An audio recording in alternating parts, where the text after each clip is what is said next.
What is going on, everybody? I am Jordan Espeseth, and welcome to DFW's Real Estate Best, the RP podcast.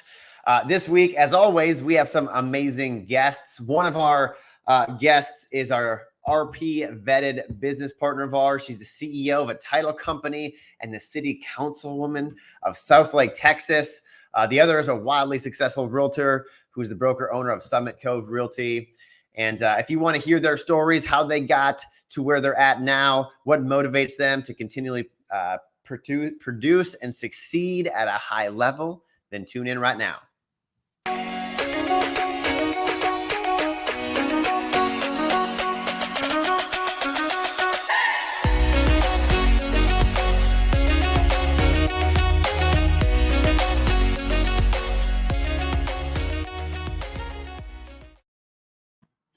All right, y'all, welcome back. In a minute here, I'm going to introduce our guests. I'm excited to have them on.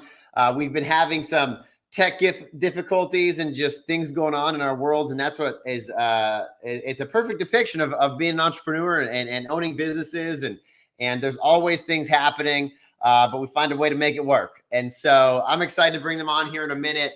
Guys, as always, I gave a quick little overview of what Real Producers is and the fact that we're powered by the difference. But our podcast, Real Producers is a community around the highest producing real estate agents and best businesses in the market. And every single week, we bring on one of our Real Producers vetted business partners, and they bring on an agent that they work with, that they love working with.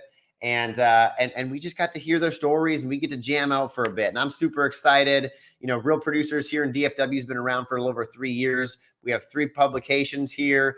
And the publications go out every single month. Collectively, the top 1,500 producing real estate agents in the market out of about 60,000. And so we have the most elite real estate agents a part of Real Producers. All of our businesses have come recommended to us by the highest producing agents, and we vet them. And so we have the best agents, best businesses a part of Real Producers.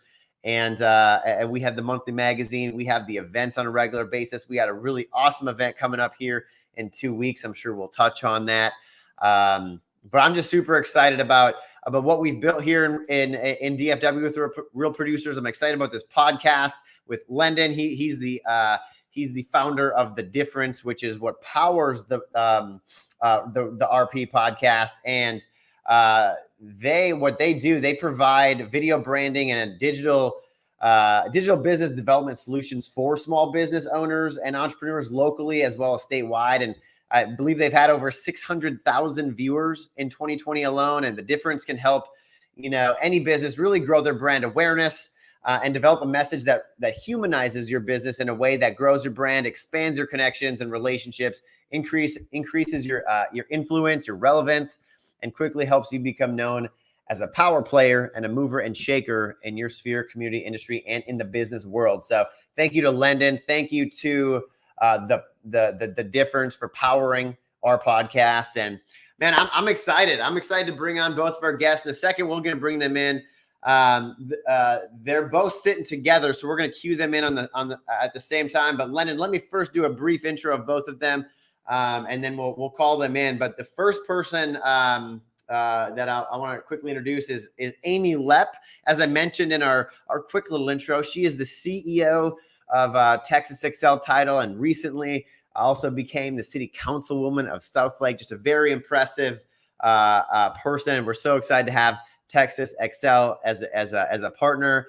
And I'm actually really excited. I myself personally haven't had the chance to meet Jeremy Scott, who is the broker owner of Summit Cove Realty, someone who, from what I hear, succeeds at a very high level, and those two love working together. And so, Lendon, let's go ahead and bring on Amy, and let's bring on Jeremy. Hey, guys. How are you? How are you guys? Okay. Glad the technical stuff is behind us and the fire alarm has stopped. I love it. So just so everyone who is tuned in, and like I said in the intro, I think it's beautiful. I mean, I think that's just such a perfect depiction of being, literally putting out fires is the life of an entrepreneur, of a real estate agent, of a business owner. And just so everyone knows, before we were getting started, normally we hop on 15 minutes before and just kind of go over a quick overview of what we're about to do. Well, their fire alarm was going off for like the last 20 minutes before we hopped on this podcast, and there was no, they didn't know if there was a fire. They didn't know if it was a tech difficulty. About 2 minutes before the podcast came on, the fire alarm went off. Then once we got the fire alarm off, the sound wasn't working. We were getting some crazy feedback, and we literally got it within 5 seconds before the podcast went live. We got the sound off, and here we are. And so here we are. Yeah.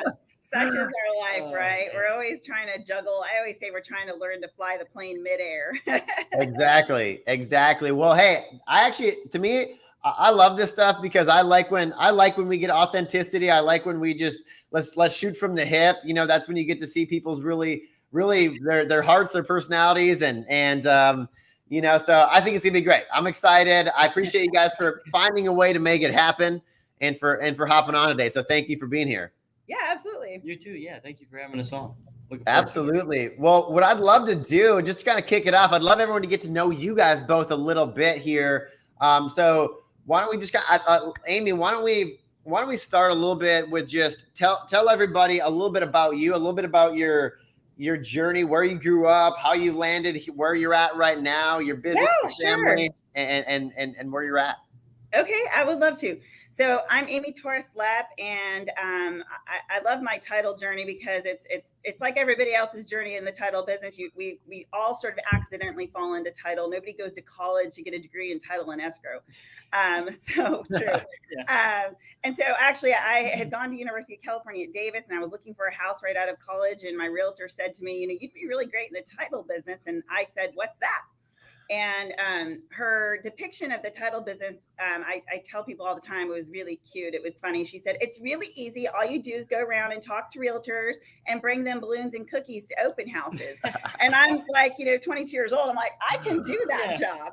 And so she got me an interview at one of the largest underwriters in the country. And I got the position, and I began in the title plant and learned how to search title, taught me some escrows in a very small operation of 2 offices, a title plant, and admin. And we had 9 people. So as you can imagine, I got the cross training to be able to kind of juggle and do a lot of different jobs.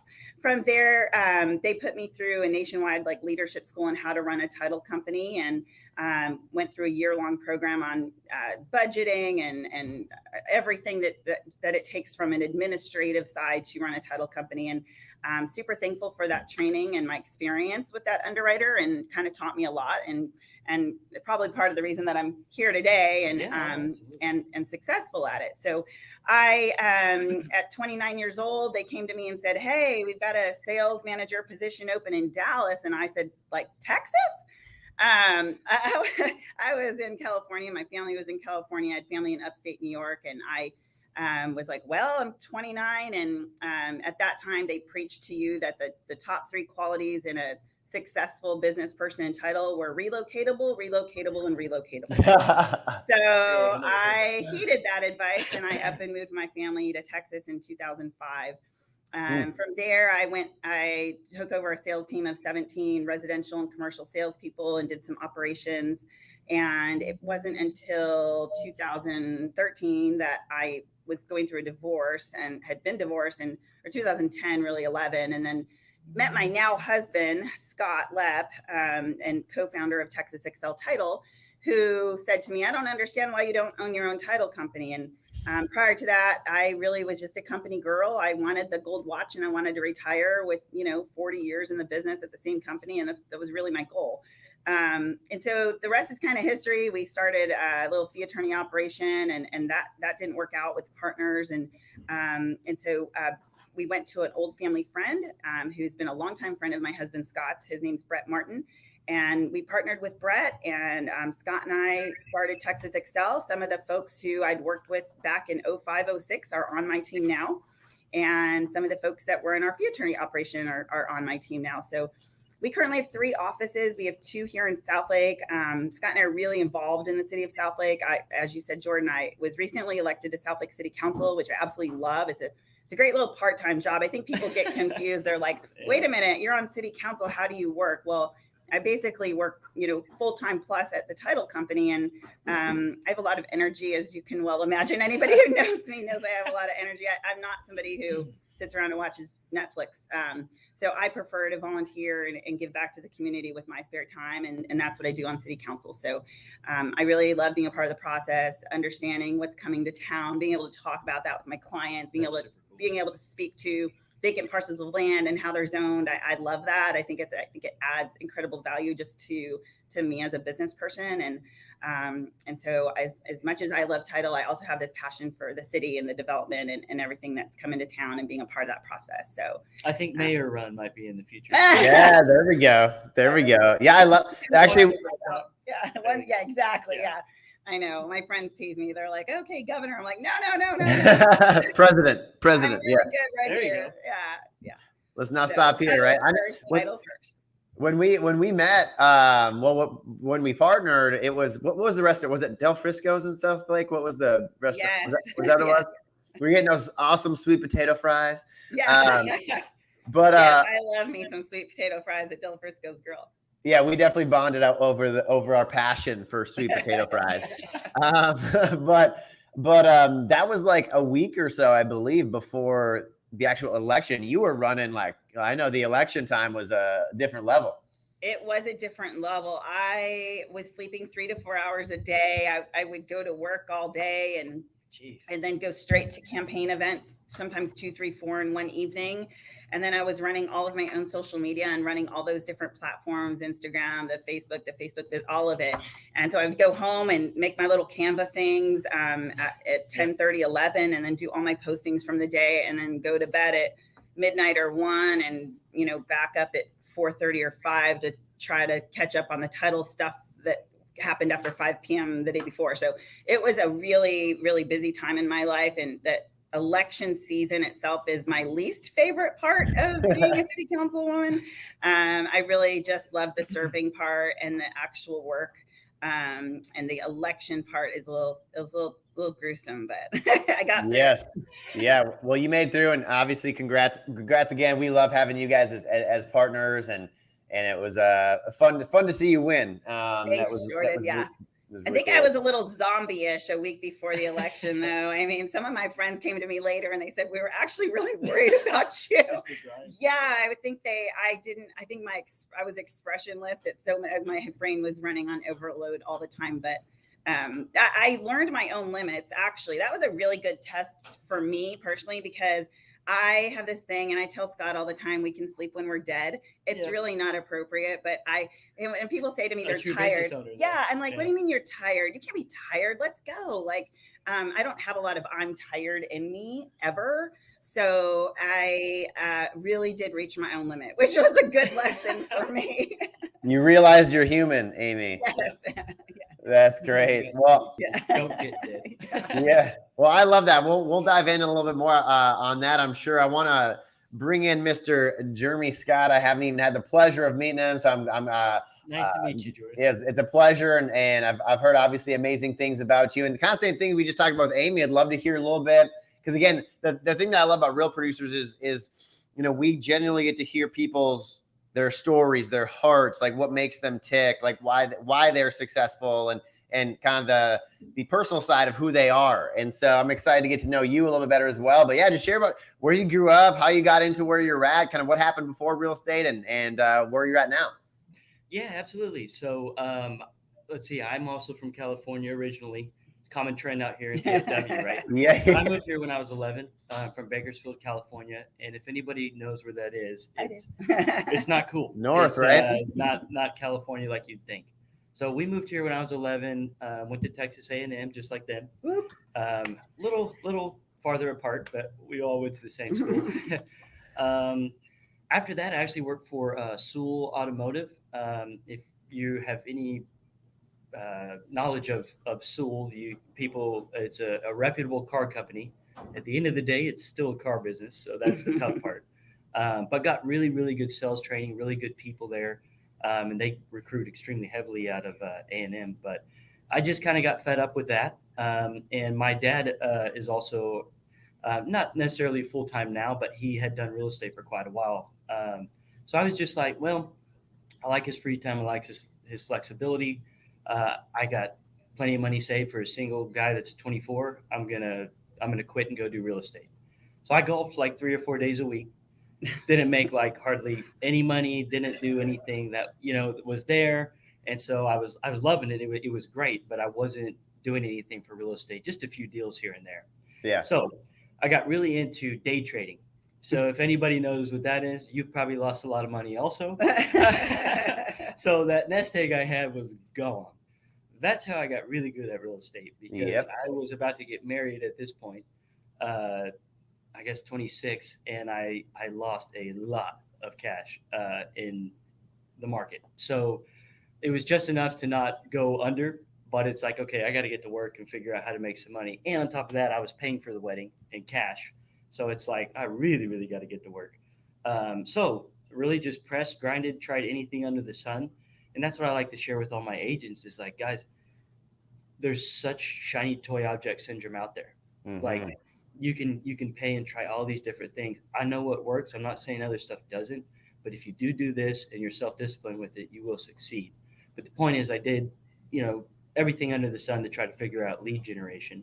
And that has been the main focus of everybody who comes on is you can't make money if you aren't generating leads. So if you focus on the number one thing to put money in your pocket, we will figure the rest out. That's why you came to work with me. But anyway, I love that. Got married. Within 7 months, we were pregnant unintentionally. You know what causes that, right? Yeah, we do now. It's because we have a third one. But we will be done after this. So we have Solomon, Samson, and Simeon will be born. Oh, wow. Yeah, three boys. So that's really it in a nutshell. I mean, I remember the vividly just the time when I was like, oh my gosh, I have no money and I have no income coming in. What do I do? It was like I either get really good at real estate or I go do something else. My pride wouldn't let me go back to the car business, and unless it was the very last thing. So anyway, that's a short spiel today.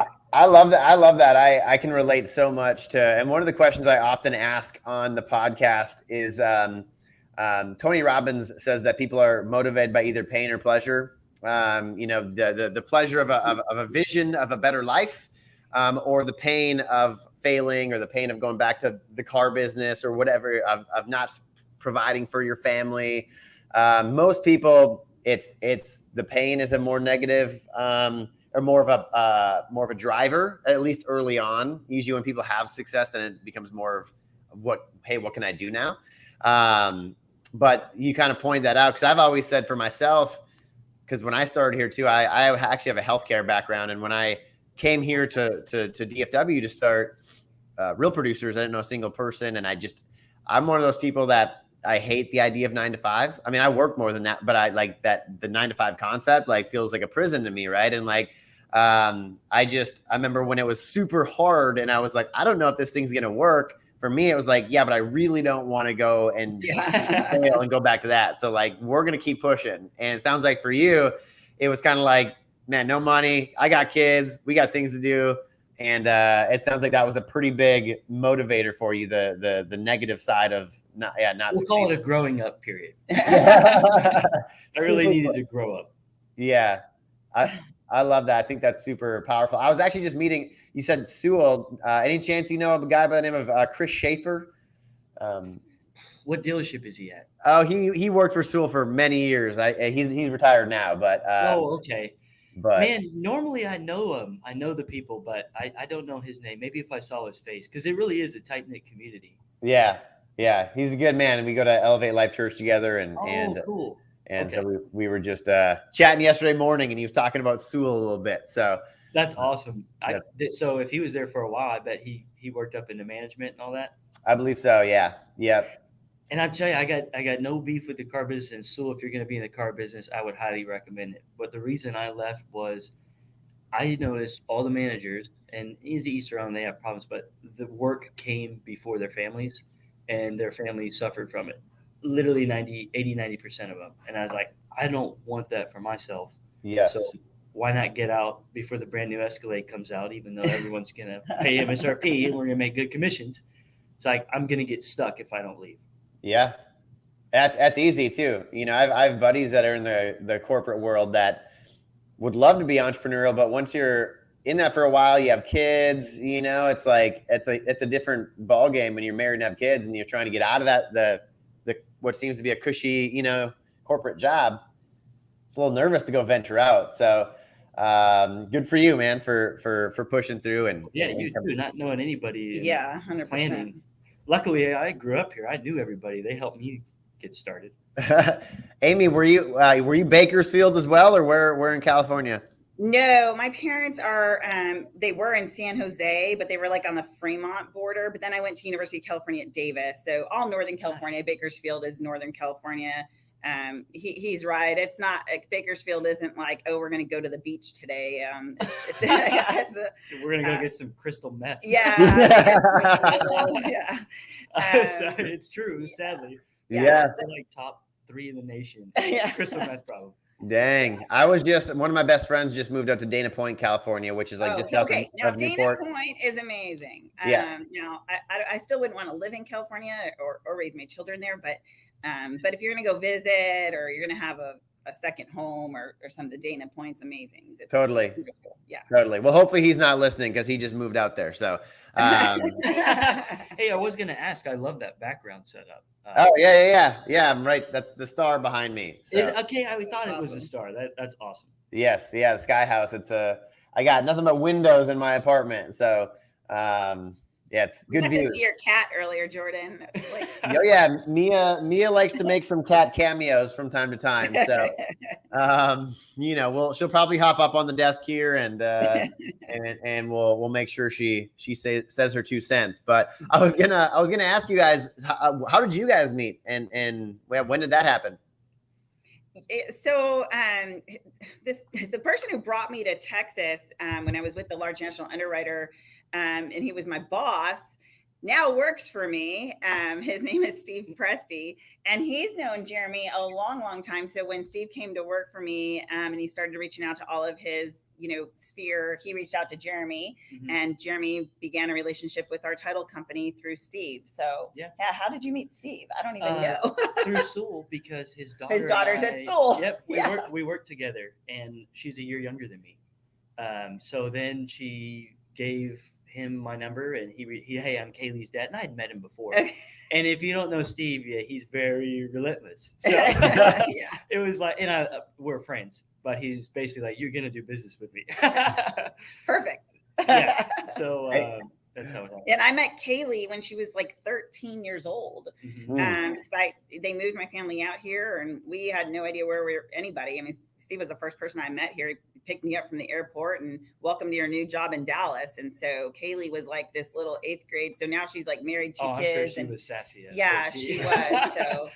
So Steve and I have known each other a long, long time and just kept in touch over the years. I only worked for him, ironically, back in 2005, only worked for him for a few months. And then he was gone out of the business and kind of retired and moved to Austin for a few years, and then came back once Kaylee started having her children. They wanted to be near the babies. And so we reconnected at that point, and he's like, this retirement thing is not such a great gig. And I've got a bunch of clients, and I kind of would look, I think I want to go to work again. And I'm like, okay, well, let's talk about that. So yeah, I mean, he's a great guy for me to bounce things off of, because he was in the industry for, I don't know, forever. And ran, I mean, at one point he ran the state of Texas for the largest underwriter. And then he's been in multiple division president roles with multiple title companies. So he really has a good operations side. So he's like, I think I want to help you. Like, so I think he thinks of me still as that 29-year-old fresh off the airplane, but that's okay.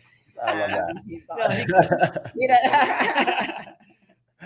It's beautiful. I was just talking to a friend this morning how when you look back, it's interesting how all the dots connect.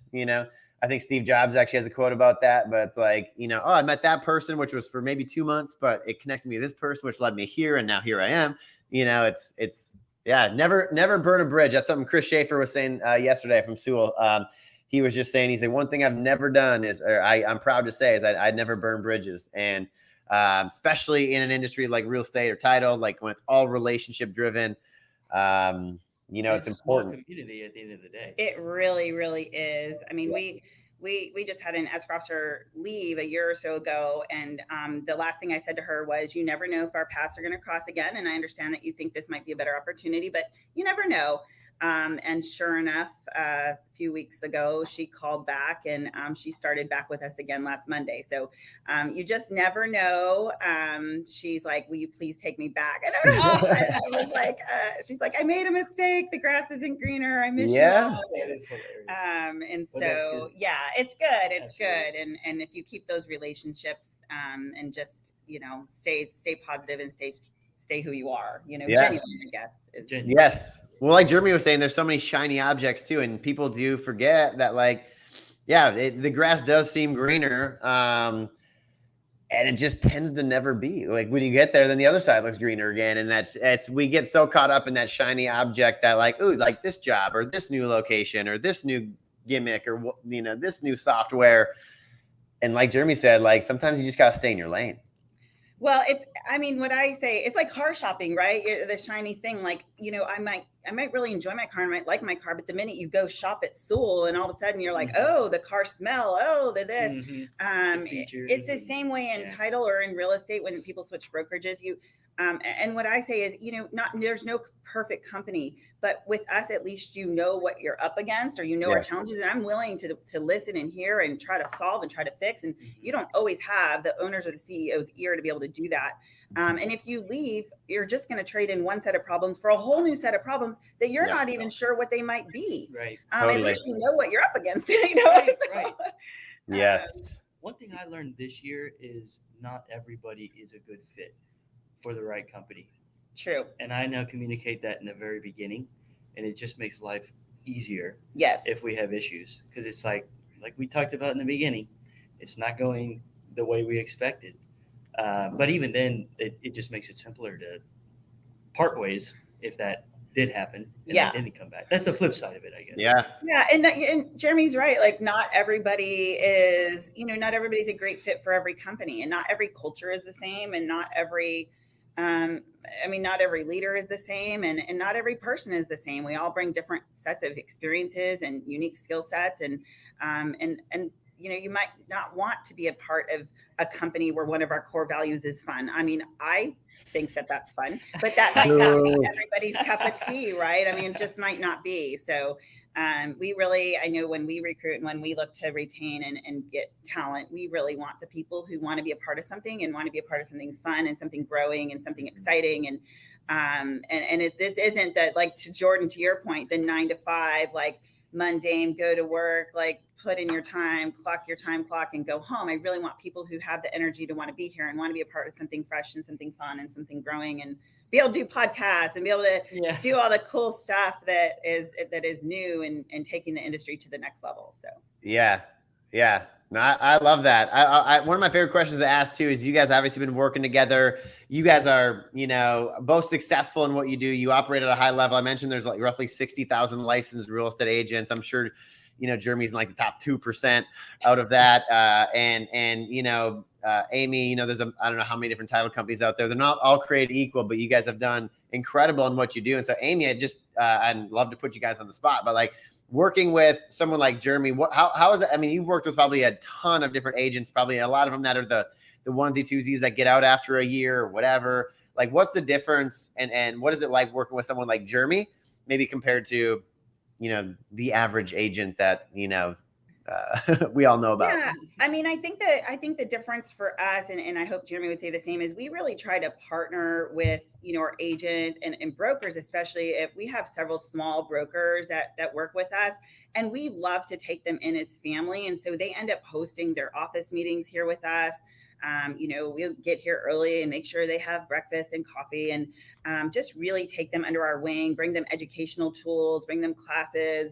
Try to get you to drink mimosas on Monday morning. Oh yeah, 9:30 a.m. Did they do mimosas on Monday? Hey, she did say fun. Fun is a core value. So fun is a core value. Mimosas. Or it was Kelly who was talking about that. And I was like, we're good. That's Monday morning. Funny.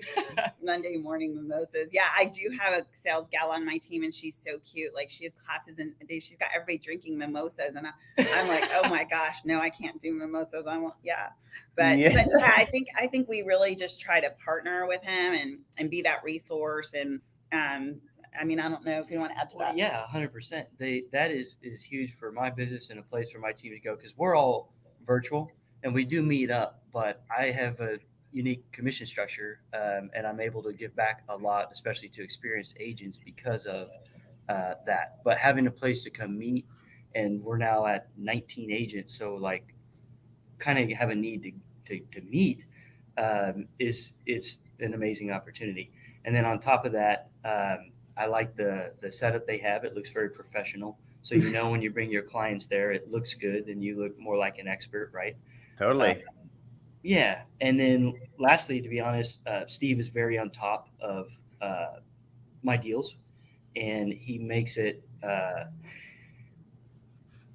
the people I don't like to do title business with are the ones who don't stay on top of things, and they really just make you do everything they want to do as little as possible. None of that vibe is here at all. Not with Steve. I work with Terry. Kelly's not the way I've worked with her in the past. It's more of a go-getter attitude. And unfortunately, it's a conversation I had to have with, I have one W-2 employee, but we had a discussion, about the go-getter type stuff. And what I love is that's the mentality. And think about it, it's culture. She's a go-getter. He's a go-getter. It's a top-down trickle that makes life easier for everybody. Yeah. One of our core values is also above and beyond. And so we want people that really understand that and breathe that at their core. And so this is the title business. So we're in the business of solving problems. I mean, typically we don't get very many cookie cutter files. Like everybody's happy go lucky, order your one payoff. They come in, but it's always, pretty easy.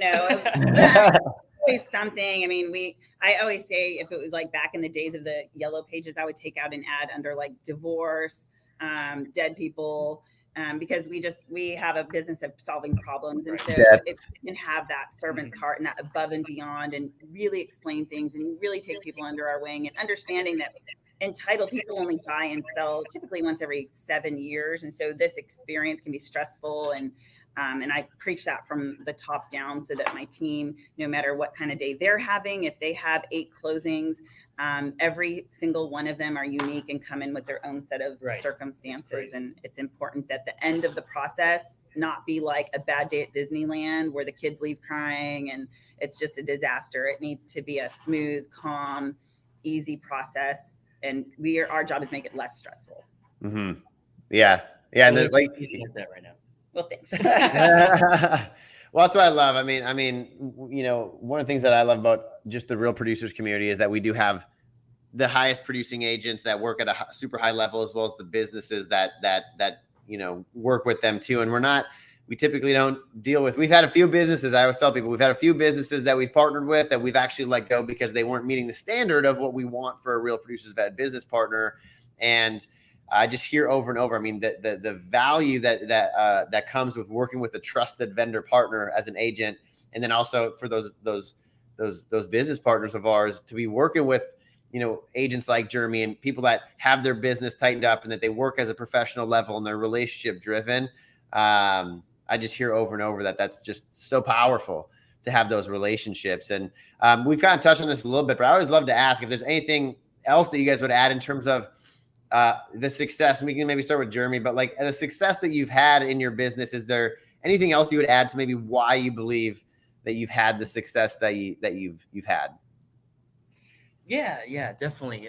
Relational marketing is key. The very first book I ever read to start out was How to Create a Referral-Based Business. And I read a ton. And I listen to more than I read, but it's the same thing, right? Yeah. So Traction, I'm reading right now. Gary's something. This is the second time through, but the point is reading and applying it is key.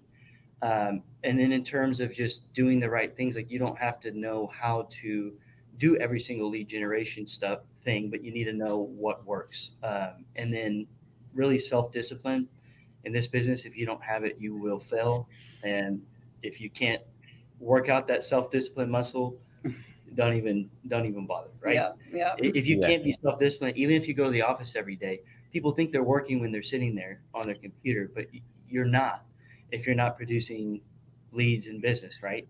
You can fill 8 hours of nonsense, or you could do 1 to 2 hours of lead generation, in my opinion, and plant seeds all over that it takes an average of 90 days to develop into business. Yep. And then just, kind of going from there. So that and follow-up, we are religious with our follow-up when it comes to leads. And we're not like annoying, but we are very professionally aggressive is the way I put it. Professionally aggressive. That's I love good. it. That's a nice I way. always say That's a nice way pleasantly to put it. persistent. There you go. Yeah, there you go. That's a good way of the putting it. stat, right? It takes on average 80% of sales come after the 12th follow-up. So what Yeah. I add to that is the quicker you get to 12, the quicker you get to the sale. True. Is So that find is an that excuse to talk to them.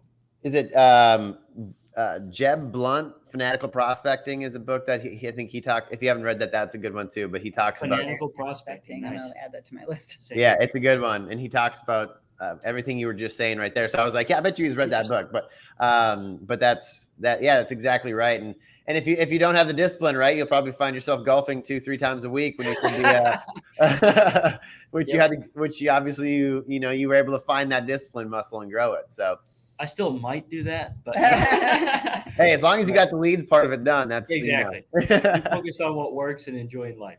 Exactly. Amy, and I was just realizing, obviously we rushed into this, so it does say Scott Lepp on the screen, but Yeah, I saw that just now too. we're making it work. I think we're doing a great job. So it's okay. The fire alarm went off. We're all here. You can hear us. We're good. Exactly. But anything you would say too? I mean, obviously, like we said, there's a lot of different title companies out there, and you've been successful in not just your title, but a lot of areas of your life. What would you attribute that to? Well, I have a great team. I mean, I really do. The people that we have on our team, they care about it as much as I do for the most part. And I love that. I am actually listening to the book Relentless right now. So when you said that Steve was relentless, it kind of made me laugh because I just listened to a whole thing this morning on Relentless. I'm going to need to add the fanatical. What was it? Fanatical prospecting. Yes. And Traction is sitting in my husband's office right now. I just saw it there this morning. Who's the author of that? Because I just heard that like last week too. I think it's Relentless. Gino Wickman is Traction. Traction. Who's Traction? I don't know. Tim Grover wrote Relentless. Who is Relentless? Tim Grover. Okay. He's the trainer for Michael Jordan. Nice. So it starts out with a whole thing about Michael Jordan and his journey with Michael Jordan and professional athletes and what it takes to be the best, whether it's in business or in athletics or what have you. So that's cool. But yeah, and I think for me, it's just this inner drive.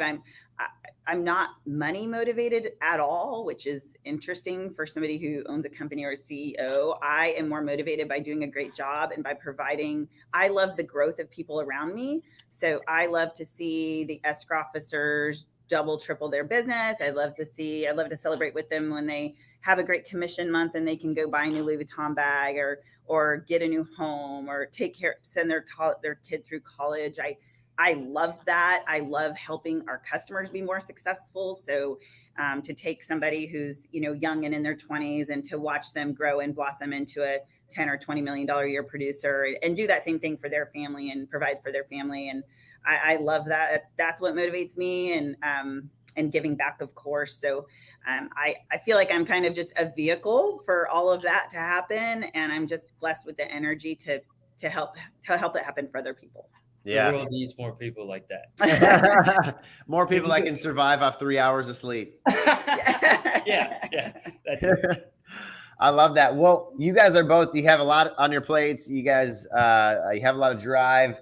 One thing that I love to ask too is, what is one thing during your day that's like a must that you have to do? For example, like for me, I first thing I do every morning is I meditate for 15 to 20 minutes. Like I need to have that like time. If I like get up and I don't do that, my day's just off. And so like I would say for me, like for me to stay sane, to stay on track, like to not get weird, I need to meditate and I need to work out at least 5 times a week, or else like I just can't maintain the level that I need to. And so for me, meditate, workout. I'm curious, Amy, is it one thing during the day for you? Yeah, mine is workout. If I go more than if I skip 2 days in a row, by the third day, I'm a hot mess. Yeah. I know, and I literally will sometimes stop in the middle of the day if I have a 3-hour gap, and I'm like, something messed up yesterday and something messed up the day before that, and I am gonna go and spend an hour and just do it. So it just helps me kind of get my balance back. But truly, if you're gonna say, what do I do 7 days a week? Well, then Mama needs her coffee. And I love to get up, get my coffee, hang out with my dogs, think, pray, whatever, and just kind of take that 10 or 15 minutes. But working out is definitely something that I've just discovered that if I take any time off at all, it just messes me up. Totally. I would have to put coffee high on my list as well. Yeah. Is that a protein shake you're drinking? No, it's not. It's not. It's just water. But you said working out 5 days a week. I was like, that's got to be a protein shake. I don't actually take any supplements. Like I used to take pre-workout, and I used to take, all protein and all these different things, and I just try to eat right and all that. But how about you, Jeremy? What's one thing that's like a must for you every day? Man, just putting it simply is not waking up and going right into work. Like I got to have it, even though my kids are nuts and they're chaos in the morning, just loud, the two boys, it's having that time to wake up and process before getting started. That's my husband. He's got time. He has like an hour. Yeah. I mean, so this morning it was like I had to, they were there, but it's just I feel like my whole day is exhausting, stressed, and chaotic if I wake up and start working and don't have time to process. Yeah. Which goes back to the miracle morning. I love the miracle morning. Mm-hmm. Absolutely. Yeah. You will never see me up at 4 a.m. I promise you that. 6 is my sweet spot, but yeah, that's honestly, I hear that a lot. I mean, we all three said it. We need that time in the morning where we can sit and process. And, for me, I always take a little time to like, not only plan my day out, but how I'm going to be throughout the day. Like, hey, I know stuff's going to happen. Like, how do I see myself responding in that scenario? Because if I just wake up and go and life hits me, like I can be whiny and crabby and all that stuff. I don't believe that at all, Jordan. I'll surprise you every once in a while. Another question I love asking is, what is one thing you can't live without? And I'm talking more like obviously your family and all that stuff. Like, but I'm talking about like a materialistic thing, like something that you use each day that you're just like, man, I need this. I'll start. We can go 2 if you want, but for me, I just got something not too long ago called the Uller. It goes over your bed and it filters cold water through it. And so like you lay in bed and you do not like get hot, and you could be cuddling with your significant other and like you literally stay cool the entire night. And it's incredible. And, I need this in my life, Jordan. Yeah. It's amazing. It literally is. They have, I have one for a king bed, but if you have one of those beds that like one side can go up or down, then you get like 2 twins or whatever. But incredible. I literally think they should like change their slogan to like, helping couples stay together longer, because like you like cuddle up all night and you don't get hot. It's amazing. And so I would say that. And then the other thing that I would have to say is my AirPods, man. I'm madly obsessed with my AirPods, which if you guys don't know this, do you guys all have iPhones? I think you do. The new iOS, I think 14 update. If you FaceTime, you know how you can FaceTime with video or with just audio? Yeah. They have what's called voice isolation as you can't do it on regular call, but you can on FaceTime audio. So I do a lot of FaceTime audio because I'm always like cooking or like doing dishes or like there's a lot of noise in my background. You could be running and the wind's blowing in your AirPods and with the voice isolation, nothing. They don't hear anything in the background, not even like anything. It's incredible. Okay. I need to, yes, I got that update on here. I'll do it after this. It's incredible. It's my number 1 favorite feature. So those are my things. Uller and my AirPods. Amy. That would have been perfect with the fire alarm. Right? Exactly. Yeah. Amy, go. My Breville coffee maker. It's like gigantic, and I've said to Scott before, like we'll be doing a weekend of VRBO. I'm like, can we bring the coffee maker? And he's like, that is the most ridiculous. Like And I'm like, no, you don't understand. It makes my life so happy. It's got the little foam at the top, and Oh. it's so much better than like a Keurig or. So is that an espresso? Like, do you put like a espresso ground beans in there? Yeah. Or Well, ground? it grinds the beans. It's fresh every cup. And then it just brews a perfect cup of coffee with this like little bit of foam on it. And I mean, it's so great that we have house guests and they go home and buy one. Like it's amazing. That's awesome. So yeah, I love it. What's your go-to coffee? Just coffee. Just Don't coffee. put anything in it. Yep. Every now and then I'll do an iced coffee or a cold brew and I'll add a little bit of oat milk. But I don't like sweet stuff. I just like coffee. Yeah, well, that's the way to do it. Do you get your coffee from a certain specific place that you love? Okay, well, don't laugh, but we just love the Costco beans, and I can't remember the name of them. They're like the darker roast ones, not the Starbucks ones that repackages them and puts them in. Yeah, those are good too. But just like a dark roast or an espresso roast, and then through my Breville coffee maker, just really, really a nice way to start your day. Hey, I love it. So we got Breville coffee maker on the list. I might have to get one myself. I'm a French press guy. That's good too. Those are awesome. Yeah, I make bulletproof coffee, so I put like ghee butter in there and MCT oil and all that stuff and blend it up. And is that what you do for breakfast? Yeah, that's actually I don't really eat breakfast very often. That actually is my go-to. Yeah, I've heard I did it a few times, but I was just like. I'm not I don't work out hardly at all. I love it. Well, all right. So I was going to call you Scott because of the name on the screen. Jeremy, one thing that you can, that you need materialistically. I mean, sports and my friends and I from still college and high school stay in touch for that. Like we are religious about fantasy football. Oh yeah.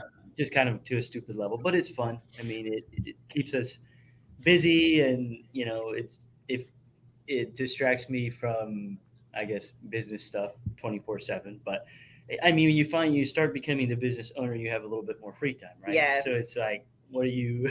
I love my fantasy football. I play with. Oh my gosh, I'm neurotic about it. And now I'm in a few too many leagues though, because I'm always the token girl, and I'm always typically really pretty good at it, but. I've played with a group of loan officers for 12 years, and they've recruited other females at times, and then they come in last place and they get booted out. But awesome. It's funny because they'll recruit a new guy and they're like, "Don't underestimate the girl." Like, she knows her stuff. Yeah. So, but then I've joined too many leagues, and it's like hard. You're like, I've got Lamar Jackson going, but then I'm against him in this league, and you're like, oh shoot. Yeah. So it does make it fun though. But really, just sports in general, golf. Softball. Yeah. But not in shape anymore. So it happens. Yeah. Well, I'm from Minnesota, so that game on Sunday was a little bit tough, but oh man, I'm friends with Adam Zimmer, the coach's son. Oh, are you really? He's the linebackers coach. No way. He's a real good dude. They're a good family. Oh, that's cool. I played against Adam Thielen in high school. I actually Oh wow. Which, as you would imagine, did not go well for me. But he was wide receiver. I was cornerback. Did you play cornerback on him? That is so. What a story. And it didn't go well for most of us on the team. But I can at least say I did it. So that's awesome. Yeah, I remember one place. I'm 5'8". I think Adam's like 6'2", 6'3", or something. And Adam Thielen, but like I remember one play, I'm like, I guard him perfectly. We're running up the sideline. We both I jumped up. We both jumped like up, and I thought we were jumping out of bounds. And I have like my hand up, like the ball's going over my hands, and I'm like, oh yeah, we're at minimum we're out of bounds.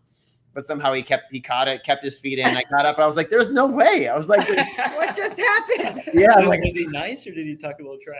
I think I just blacked out. I don't remember what happened. Suppress that memory. It hurt the ego too much. But awesome. But yeah, so that's cool. That's cool. Small world. Well, this was a lot of fun, guys. I'm glad we were able to make this work, and that the fire alarm and the sound system didn't throw us off. Oh my goodness, it's crazy. Oh, you went down to the wire. I was getting a little nervous by 10:55, so I'm not gonna lie. Well, I was nervous at 10:59 and 55 seconds. That's we still weren't dialed in.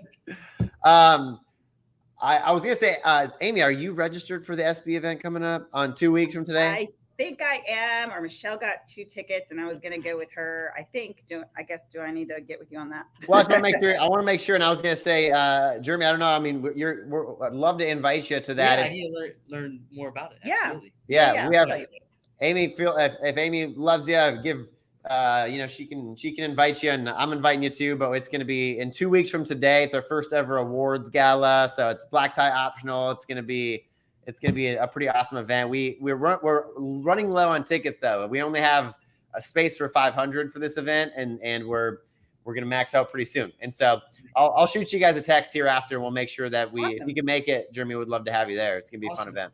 Well, appreciate the opportunity to be on, and appreciate it as well. Yeah, absolutely. It was great having you. Yes. Yeah, thanks, Jordan. Yeah, thank you so much. Normally we have your guys' contact information on the bottom of the screen. So Amy, if someone would love to get a hold of you, whether that's an agent or someone interested in title, what's the best way to get a hold of you? Well, we have all kinds of good social media. So our website is www.texasxltitle.com, but our Facebook pages are awesome. Texas XL Title Southlake and Texas XL Title Plano. And then of course we have the Instagrams too. So same deal, Texas XL Title Southlake. But yeah, I'm pretty easy to find. So you can also just Google me if you're trying to track me down personally. So I love that. And Jeremy, if someone's looking maybe to join a team or looking to buy or sell, what's the best way to reach you? Yeah, I'd love to treat anybody to coffee, lunch, breakfast, whatever. Summit Cove Realty, SUMMIT, Cove, COVE Realty is my company. Just Google it, put it in on Facebook, Instagram, you'll find it. If you message, it'll go to my social media manager, and we'll get in touch for sure. Or you can just call me, 817-542-3965. I love it. Well, hey, thank you guys again so much for being on. We will have this also on Spotify here within, I think we usually get the same day. It'll be on Spotify, so you guys can share that out as well. And it's on social media and all that stuff as well. But thank you guys so much. This was awesome. I think it was a fantastic representation of entrepreneurship, of people making it work, even though things weren't lining up well. And so kudos to you guys. Congrats on all your success. I look forward to seeing you both, hopefully, at the ESPY Awards in 2 weeks. And we'll see you guys real soon. Absolutely. Awesome. Thanks, Jordan. Take it easy, Jordan. See y'all. Bye.